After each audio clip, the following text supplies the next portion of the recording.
या देवी सर्वभूतेषु शक्तिरूपेण संस्थिता नमस्तस्मै नमस्तस्मै নমস্তস্मै নমো নমঃ।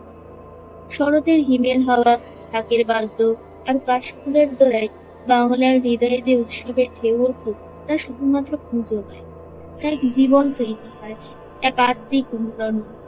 এই ভিডিওতে আমরা অনুসন্ধান করব ৬,০০০ বছরের এক ঐতিহ্য, যেখানে ঋতু, রাজনীতি, ধর্ম, শিল্প, সমাজ একত্রে গড়ে তুলেছে দুর্গোৎসবের বর্তমান রূপ।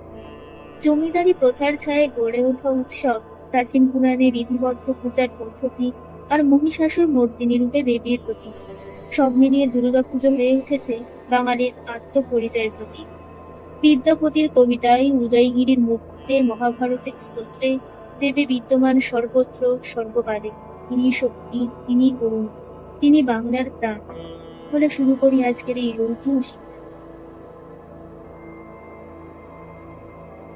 উৎসব। অল্প দিনে ৬,৫০০ বছর ধরে উৎসব চলে আসছে।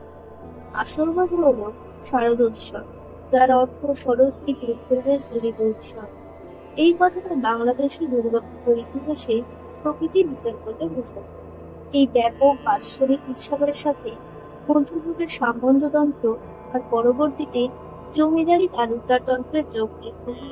কিছুদিন পর্যন্ত শহরাঞ্চলের বিচ্ছিন্ন ধনী গৃহে দুর্গাপুজোর প্রচলন ছিল, আবার গ্রামাঞ্চলে শুধুমাত্র কিছু জমিদার ও তালুকদারগণের মধ্যে সীমাবদ্ধ ছিল, যেটা তাদের একটা মর্যাদার প্রতীক বলেই গণ্য করা হতো। দুর্গাপুজোর এই উৎসবমুখর রূপটি বাংলাদেশে শুধু মধ্যযুগে অর্থাৎ দ্বাদশ থেকে অষ্টাদশ শতকের মধ্যে যে গড়ে উঠেছে তা নয়, এই উৎসব তার আগে থেকেও ছিল। শ্রদ্ধেয় যোগেশচন্দ্র রায় মহাশয় মনে করেন শারদীয়ার মূলে পুরোটাই উৎসব, শরৎকালীন নববর্ষের উৎসব। তিনি লিখেছেন, তবে কাহার আহ্বান হরতাল ভূষিত হইয়াছে, আত্মীয় স্বজন মিলিত হইয়াছে, গৃহস্থ কাহার প্রতীক্ষা করিতেছে সে জানে না শরৎ ঋতু। জানে না নববর্ষের আহ্বান সে অন্তরে অন্তরে অনুভব করে। এটাকে আগে নববর্ষ ভাবা হতো, যদিও এই মত সর্বাংশ গ্রহণীয় নাও হতে পারে, কিন্তু শারদীয় দুর্গাপূজা যে শুধুমাত্র একটি পূজাই নয়, তার যে সর্বাঙ্গী একটি উৎসব মুখর প্রকৃতি, তা অস্বীকার করা যায়। বর্তমানে বঙ্গে যেভাবে দুর্গাপুজো করা হয় তা সম্ভবত ১৬শ শতকে প্রচলিত হয়েছে। এ সম্বন্ধে প্রচলিত বিশ্বাস এই যে, আকবরের রাজত্বকালে প্রচলিত মনু সংহিতার বঙ্গদেশী প্রসিদ্ধটি টিকার কুল্লু ভট্টের পুত্র রাজা কংসনারায়ণ ৯ লক্ষ টাকা ব্যয়ে প্রতিমায় প্রথম পুজো করেন। কথিত আছে, কুল্লু ভট্টের পিতা উদয়নারায়ণ যজ্ঞ করতে ইচ্ছুক হয়ে রাজশাহী জেলার অন্তর্গত তাহিরপুরের রাজপুরোহিত পণ্ডিত রমেশ শাস্ত্রী মহাশয়ের উপদেশ প্রার্থনা করেছিলেন। তাই শাস্ত্রী মহাশয় তাকে দুর্গাপুজো করার উপদেশ দেন এবং নিজেই একটি দুর্গাপুজোর পদ্ধতি রচনা করে দেন।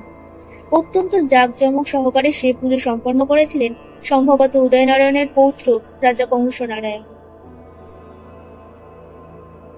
দেশের মাতৃপূজার ইতিহাস আলোচনা করতে গেলে দেখা যায় যে স্বাভাবিকভাবে দুর্গাপূজা কালী পূজা অপেক্ষা প্রাচীন। শুধু তাই নয়, পুজোকে অবলম্বন করে ধর্মোৎসবের যে ব্যাপকতা, সেটা দুর্গাপূজায় এখনো বাংলার সব থেকে প্রধান পুজো। এখন আমরা পুজো বলতে প্রধানত শারদীয় দুর্গাপূজার কথাই বলি। পুজো আসছে, এবার পুজো কোন মাসে, এসব কথা যখন বলি তখন আলাদা করে বলে দিতে হয় না যে এখানে দুর্গাপুজোর কথা বলছি। দুর্গাপূজার তরঙ্গিনীতে দেখতে পাওয়া যায় কালীবিলাস তন্ত্রের কার্তিক, গণেশ, জয়া বিজয়া অর্থাৎ লক্ষ্মী সরস্বতী এবং দেবীর বাহন সিংহ সমেত শারদীয়া দুর্গাপূজার উল্লেখ আছে।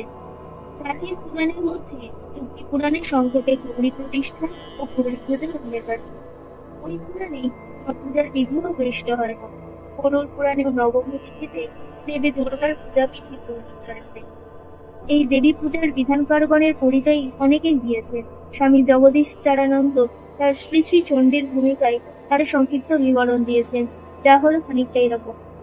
রঘুনন্দনের ৩ তত্ত্বগ্রন্থে দুর্গোৎসব তত্ত্ব নামের একটি প্রকরণ আছে এবং তার দুর্গাপূজার মৌলিক নামক গ্রন্থে দুর্গাপূজার সমস্ত বিধি উল্লেখ আছে। তিনি বলেছেন, বেশিরভাগ তত্ত্ব তার পূর্ব পণ্ডিত বৈদের সংগঠিত। মিথিলার বিখ্যাত পণ্ডিত বাচস্পতি মিশ্র তার ক্রিয়া চিন্তামণি এবং বাসন্তী পূজার প্রথম গ্রন্থ দুটি দুর্গাপুজোর পদ্ধতি বিবৃত করেছেন। বিখ্যাত বৈষ্ণব কবি বিদ্যাপতি তার দুর্গাভক্তি তরঙ্গিনী প্রমুখে মৃন্ময়ী দেবীর পূজা পদ্ধতি বর্ণনা করেছে, যাতে হচ্ছে বাংলায় সম্ভবত দ্বাদশ বা ত্রয়োদশ শতক থেকেই বাংলায় দুর্গাপুজো প্রচলিত হয়েছে। অর্থাৎ দুর্গাপুজোর চল ছিল বলেই তার বিধি রচনার প্রয়োজনীয়তা উঠে এসেছিল। তাই বাংলাদেশে আমরা বর্তমানে যেভাবে দুর্গাপুজো করি তা সম্ভবত ষোড়শ শতকে প্রচলিত হয়েছে। বহু প্রাচীনকাল থেকেই আমরা দেবীর প্রস্তর নির্মিত মহিষাসুর মূর্তির রূপের সন্ধান পাই। ভাস্কর্য চিত্রেও দেবীর এই রূপের প্রাধান্যই বেশি। এই মহিষাসুর মূর্তিনি রূপের প্রাচীনতম ভাস্কর্যের উদাহরণ পাওয়া যায় মধ্য ভারতের উদয়গিরিতে দ্বিতীয় চন্দ্রগুপ্তের কালে নির্মিত পোস্টার মূর্তিতে। এই মূর্তি খ্রিস্টীয় চতুর্থ শতকের। মূর্তিখানি দ্বাদশ ভুজের বিভিন্ন প্রকরণ। মধ্যযুগের আরো অনেক ছোট ছোট মূর্তির কথা উল্লেখ করেছেন ঐতিহাসিক মার্শাল। মধ্যযুগের আরো যে ছোট ছোট মূর্তি পাওয়া গেছিল সেখানে দেবী দ্বিভুজা এবং অসুরের সাথে সংগ্রামরতা। মহিষ কথাটি বেদের পশু বোঝাতে ব্যবহার হয়। তেমনি সায়নাচার্য এর অর্থ করেছেন যে মহিষাসুর মানে মহান অসুর। দেবী হয়তো মহান অসুর মর্দন করেই মহিষাসুর মর্দিনী হয়েছেন। পরবর্তীকালে এই মহিষাসুর পশুর রূপ ধারণ করেছে। আমরা চণ্ডীকে অবলম্বন করে রচিত ভারতীয় কাব্যগুলিতে মহিষাসুরকে প্রধান করি। অর্থাৎ দেবী প্রাচীনকালের যত মূর্তি পাওয়া যায় তার বেশিরভাগই প্রধানত মহিষাসুর মর্দিনী রূপ। মহাভারতেও একাধিক জায়গায় দুর্গা স্তব দেখতে পাই। যেমন অর্জুন কর্তৃক দেবী স্তবে দেখতে পাই দেবী ভগবতী যোগীগণের মধ্যে পরম সিদ্ধিদাত্রী প্রভুরূপিণী। আবার যুধিষ্ঠির করেছিলেন দেবী স্তব। পরিশেষে বলি আজ ভেদাভেদ দূরে যাক, উঠুক আলোক আবার, মৃন্ময়ীর আগমনে পুজো হোক সবার। করুণা ধারায় সিক্ত হোক শুষ্ক মনের ধ্বনি, উজ্জীবনের মন্ত্র গেয়ে আগমনের বন্ধু। যুগে যুগে এসো মা নব নব রূপে, ছড়িয়ে দাও জ্ঞানের আলো তোমার বিশ্বরূপে।